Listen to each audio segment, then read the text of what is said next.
Hello friends, welcome to stock गर्जना। आज इस वीडियो में हम लोग नेकलाइन सपोर्ट और रेजिस्टेंस की बात करेंगे। तो एक चार्ट देखते हैं और चार्ट की हेल्प से समझते हैं कि नेकलाइन सपोर्ट और रेजिस्टेंस क्या होते हैं। तो ये हमारा पीएफसी का चार्ट है, वीकली चार्ट है। तो जो भी एक एक कैंडल है वो हमारी वीकली कैंडल एक एक वीक की हैं। तो आप यहाँ पे ध्यान दीजिए कि स्टॉक हमारा यहाँ पर नीचे आ रहा है, इसके बाद यहाँ से ऊपर गया और यहाँ से फिर वो नीचे आया। अब इस केस में जब स्टॉक हमारा लो बना रहा हो, ऊपर जाता हो, फिर एक लो बना रहा है, फिर ऊपर जाता है, तो उस केस में आप क्या करो, ये जो लो है और इसका अगला लो, यहाँ पे आप एक इन दोनों को कनेक्ट करते हुए एक लाइन ड्रॉ करो। अब ये जो लाइन होगी, इस लाइन को हम बोलेंगे नेक लाइन, और ये नेक लाइन इस केस में सपोर्ट का काम करेगी। जो लाइन हमारी लोज को कनेक्ट करते हुए बनाई जा रही है वो हमारी नेकलाइन सपोर्ट लाइन होगी। तो इसको ट्रेड कैसे करना है, तो ये पॉइंट और ये पॉइंट तो आपने देखा, इन दोनों को कनेक्ट किया, एक नेकलाइन आपने ड्रॉ कर दी। अब नेक्स्ट टाइम यहाँ से स्टॉक ऊपर गया और जब ये स्टॉक नेकलाइन के पास आया तो यहाँ पे ये सपोर्ट का काम कर रहा है, तो यहाँ पे आप स्टॉक बाय कर सकते हो।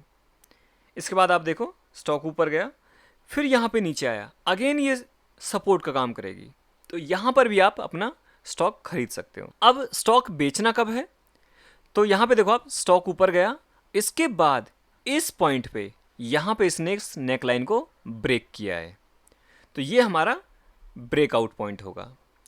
और जब इस लाइन को हमारा स्टॉक प्राइस ब्रेक कर दे, उसके बाद आप स्टॉक अपना सेल कर सकते हैं। तो ये हुआ नेकलाइन सपोर्ट को ट्रेड करने का तरीका। सिमिलरली नेकलाइन रेजिस्टेंस होता है। तो नेक्स्ट चार्ट में देखते हैं नेकलाइन रेजिस्टेंस कैसे ड्रॉ करना है हमें। ये रिलायंस इंफ्रा का चार्ट है। यहाँ पे देखो आप, स्टॉक यहाँ से ऊपर गया, इसने हाई लगाया, नीचे आया, फिर हाई लगाया एक, तो अब इस हाई और इस हाई को कनेक्ट करते हुए आप एक लाइन ड्रॉ करोगे और वो लाइन हमारी नेकलाइन रेजिस्टेंस की तरह काम करेगी। ठीक है। अब यहाँ पर स्टॉक नीचे आया, अगेन यहाँ से वापस नीचे आ गया, तो यहाँ पर इसने नेकलाइन रेजिस्टेंस का काम किया। स्टॉक हमारा नीचे रहा, फिर यहाँ पर एक बार ऊपर आया और यहाँ पे अगेन उसने रेजिस्टेंस की तरह काम किया है। फाइनली स्टॉक ने इस लाइन को यहाँ पर ब्रेक किया है और ये हमारा ब्रेकआउट पॉइंट होगा।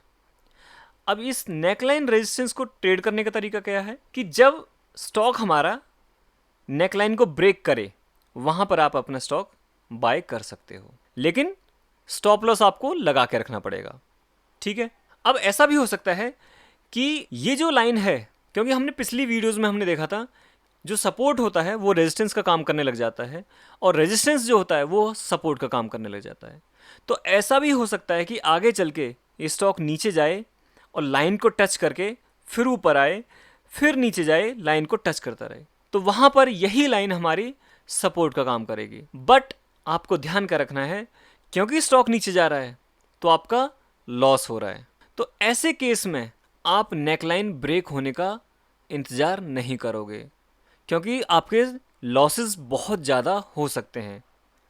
तो इस केस में आप जो स्टॉप लॉस रखोगे वो परसेंटेज टर्म्स में रख सकते हो। फॉर एग्जांपल 10% आप अपना स्टॉप लॉस रख सकते हो कि फॉर एग्जांपल यहाँ पे आपने, मान लीजिए आपने यहाँ पे 450 का स्टॉक खरीदा, तो 10% यानी कि 45 माइनस करके आप अपना स्टॉप लॉस रख सकते हो। तो ये चीज़ आपको हमेशा याद रखनी है, स्टॉप लॉस आपको सिस्टम में लगा के रखना पड़ेगा, क्योंकि हमें लॉसेस अपने हमेशा कम करके रखने हैं। तो ये कॉन्सेप्ट था नेकलाइन सपोर्ट और रेजिस्टेंस का। अच्छा, एक और बात मैं आपको बताता हूँ। मेरे ऑब्जर्वेशन में जो हमने लास्ट वीडियो में डिस्कस किया था, हॉरिजॉन्टल सपोर्ट एंड रेजिस्टेंस, मेरे ऑब्जर्वेशन में हॉरिजॉन्टल सपोर्ट और रेजिस्टेंस ज़्यादा अच्छे से काम करते हैं, ज़्यादा रिलायबल हैं।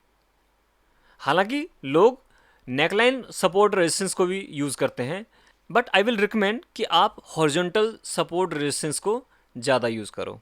आई होप आपको ये वीडियो अच्छा लगा होगा। So please subscribe to my channel and share it with your friends. Thank you very much.